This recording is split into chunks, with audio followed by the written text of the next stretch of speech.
आप देख रहे हैं देश का सबसे भरोसेमंद न्यूज चैनल न्यूज 18 इंडिया और मैं हूं आपके साथ अंकिता दुबे। बुलेटिन की शुरुआत करेंगे, लेकिन सबसे पहले बात करेंगे इस वक्त की सबसे बड़ी ब्रेकिंग न्यूज की। जयपुर में हुए सुखदेव सिंह मर्डर केस में नया ट्विस्ट सामने आ गया है। राष्ट्रीय राजपूत करणी सेना के अध्यक्ष सुखदेव सिंह की हत्या के बाद अब उनकी विरासत को लेकर विवाद शुरू हो गया है और इस विवाद की शुरुआत हुई है सुखदेव सिंह की पत्नी के बयान के बाद। सुखदेव सिंह की पत्नी शीला शेखावत ने अब कहा है कि वो अब राष्ट्रीय राजपूत करणी सेना की कमान संभालने वाली हैं।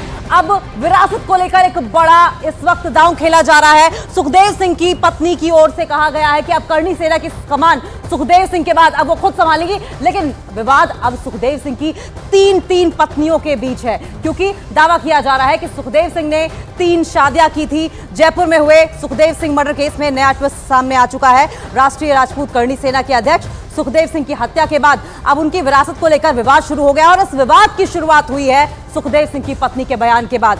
सुखदेव सिंह की पत्नी शीला शेखावत, जो कि उनकी दूसरी पत्नी बताई जा रही हैं, कहा जा रहा है कि अब वो राष्ट्रीय राजपूत करणी सेना की कमान संभालने वाली है। लेकिन ये विवाद जो है वो बढ़ता जा रहा है। वो इसलिए बढ़ता जा रहा है क्योंकि सुखदेव सिंह की एक नहीं बल्कि कथित तौर पर 3 पत्नियां थी और इसीलिए विरासत की बात को लेकर अब तीनों पत्नियों में जो अनबन की बात है वो सामने आ रही है। ये आपको तस्वीरें दिखा रहे हैं, 2 तस्वीरें आपकी टीवी स्क्रीन पर। 5 दिसंबर को किस तरीके से हत्या हुई थी और अब विरासत पर विवाद, सुखदेव सिंह की विरासत पर विवाद शुरू हो चुका है, क्योंकि जिस शीला शेखावत की ओर से विरासत पर दावा किया गया है वो सुखदेव सिंह की दूसरी पत्नी बताई जा रही है। लेकिन फिलहाल ये साफ नहीं है कि विरासत पर असली हकदार कौन होगा। अभी तक कम से कम लोग यही जानते थे सुखदेव सिंह की 3 पत्नियां हैं। क्या तीनों ही पत्नियां उनकी विरासत पर दावा ठोकेंगी या महज शीला शेखावत, जो कि उनकी दूसरी पत्नी है, वो विरासत को लेकर दावा ठोकती हुई नजर आ रही हैं और करणी राजपूत सेना को आगे बढ़ाने की बात कर रही हैं। लेकिन सुखदेव सिंह की दूसरी पत्नी शीला शेखावत सामने अब आ गई हैं। उन्होंने श्री राजपूत करणी सेना की कमान अपने हाथों में लेने का दावा किया है। न्यूज 18 इंडिया ने उनसे बात की जिसमें उन्होंने ये दावा किया है कि अब वो राजपूत करणी सेना की जो विरासत है उसे संभालती हुई दिखाई देंगी। वहाँ पर भी उनके घर में भी एक महिला है जिन्होंने पूरा ये बयान दिया था कि उनके घर में सीसीटीवी कैमरा फुटेज वगैरह लगे हैं। आप जानते हैं वहाँ पर किसी को? नहीं सर, ऐसी तो कोई महिला मैंने तो नहीं सुनी और ना ही कोई थी। सपना जी को जानते हैं आप वहाँ पर? नहीं सर, मैं नहीं जानती। सरकार की तरफ से कोई आया आपके पास बातचीत करने के लिए अभी तक? मुझे नहीं पता सर। मैं तो जैसे हमारे मतलब राजपूतों में ऐसा है कि महिलाएं अंदर रहती हैं और पुरुष बाहर रहते हैं, तो पुरुषों में बातचीत ज़्यादा होती है, महिलाओं में बातचीत नहीं होती। हम इंटरफेयर कम ही करते हैं महिलाएं। जो शार्प शूटर जिन्होंने उनकी हत्या की है वो अब तक फरार हैं और अब तक उनकी कहीं पर भी कोई खोज खबर नहीं है। उसको लेकर क्या कहेंगे कि कैसे वो पकड़े जाएं? पुलिस को क्या कहना चाहिए? मेरे को तो 72 घंटे का टाइम दिया है सर। 72 घंटे के अंदर कुछ होता है तो ठीक है, नहीं होता तो मैंने मेरे करणी सैनिक पूरे अलर्ट पे रख रखे हैं। चाहे तो आप पता भी कर लेना, फिर जो होगा वो सरकार जाने और मेरे करणी सैनिक जाने, मेरे भाई जाने, जिनको मैंने राखी बांधी है वो भाई जाने कि अपनी बहन के साथ कैसे इंसाफ दिलाना है और कैसे क्या करना है। मतलब ये कहा जा सकता है कि करणी सेना की कमान आप भी संभालेंगी? बिल्कुल संभालूंगी सर। मेरे पति ने मुझे, मैं जब शादी करवा के आई थी तो मैं 17-18 साल की थी, तो उस टाइम से लेकर आज तक मेरे पति ने मुझे तैयार किया है। मतलब खुद थे ना, वैसे ही मेरा कलेजा भी उन्होंने बनाया है।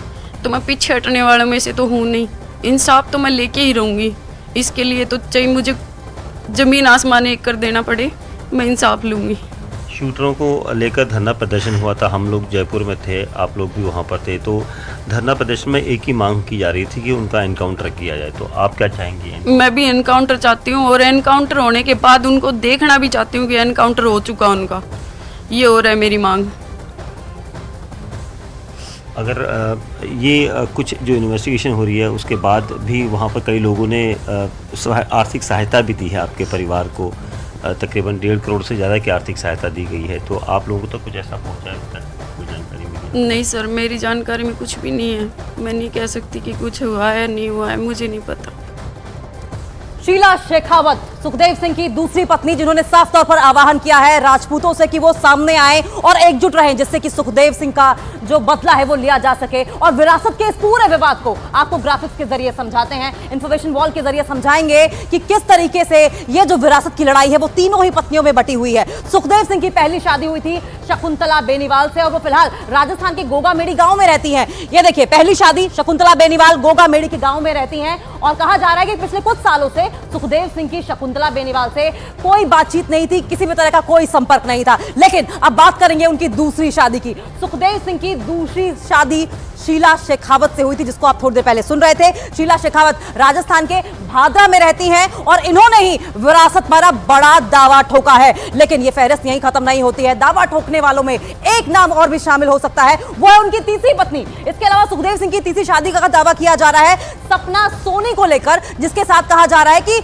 सुखदेव सिंह रहा करते थे। सपना सोनी सुखदेव सिंह के साथ जयपुर में रहती थी। वारदात के वक्त सुखदेव के साथ जयपुर में थी वो, और ये सुखदेव मर्डर केस में चश्मदीद भी हैं। और सपना सोनी ही वारदात के सुखदेव सिंह को वारदात के बाद अस्पताल लेकर पहुंची थी। तो सुखदेव सिंह की ये तीन पत्नियां हैं, शकुंतला बेनीवाल, शीला शेखावत, सपना सोनी। सपना सोनी चश्मदीद है, जबकि शीला शेखावत की अगर बात करें तो शीला शेखावत जो है वो लगातार इस बात का दावा ठोक रही है कि सुखदेव सिंह की जो विरासत है वो आगे लेकर बढ़ेंगी।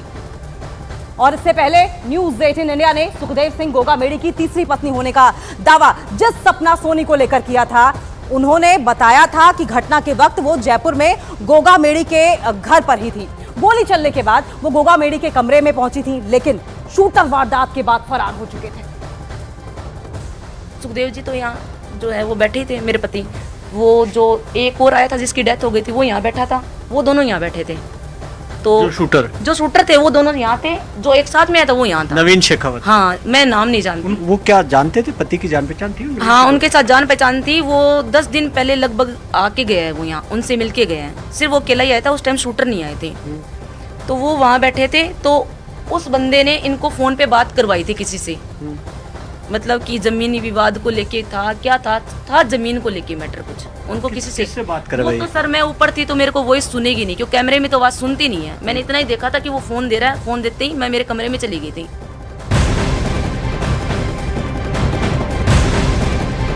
और इसी मामले में एक और ब्रेकिंग न्यूज सामने आ रही है। सुखदेव हत्याकांड में गैंगस्टर कनेक्शन के बाद पुलिस ने गैंगस्टर रोहित गोदारा के गांव के आसपास से 850 लड़कों की लिस्ट तैयार कर ली है और पुलिस उन सभी लोगों तक पहुंचने की कोशिश में जुटी हुई है जिनका संबंध रोहित गोदारा से है। तो देखिए, रोहित गोदारा के गांव के लड़कों की लिस्ट तैयार कर ली गई है। गोदारा से संपर्क करने वालों पर पुलिस की लगातार नजर बनी हुई है और बाकायदा 1 2 नहीं, 100 नहीं, 500 नहीं, बल्कि 850 लड़कों की लिस्ट तैयार की गई है। न्यूज़ 18 ने गैंगस्टर रोहित गोदारा के भाई से भी हालांकि बातचीत की थी, लेकिन आपको बताएं रोहित गोदारा गैंगस्टर लॉरेंस बिश्नोई का करीबी माना जाता है और अब इस मामले में रोहित गोदारा के गांव के लड़कों की लिस्ट तैयार की गई है। 850 लड़के ऐसे हैं जिनका नाम लिस्ट में है। नूपाराम सर, ये बताइए कि किस तरह की इन्वेस्टिगेशन हो रही है? ये जो हत्याकांड हुआ है इसकी डायरेक्टली इन्वेस्टिगेशन तो पुलिस मुख्यालय द्वारा SIT गठित हुई है, वो कर रही हैं। लेकिन चूंकि इसका निवास स्थान यहाँ पे है, तो यहाँ श्रीमान जिला पुलिस अधीक्षक महोदय के निर्देशन में हम लोगों ने गैंगस्टर रोहित गोदारा और ये लॉरेंस बिश्नोई गैंग के जितने भी फॉलोअर्स सोशल मीडिया या अन्य रूप में या उनके कनेक्शन में जितने भी इस तरह के युवा या अन्य अपराधी हैं, उनका हमने सभी का एक कंप्लीट लिस्ट बना रखी है, लगभग 850 लोगों की। और उनमें से बहुत सारे लोगों का डोजियर्स हमने तैयार कर रखा है ऑलरेडी। और अभी भी हम जो भी लोग इनके टच में रहे हैं पहले या अभी टच में हैं, उन सभी को डिटेन करके एक डिटेल्ड इंट्रोगेशन बना रहे हैं, उनके डोजियर तैयार कर रहे हैं।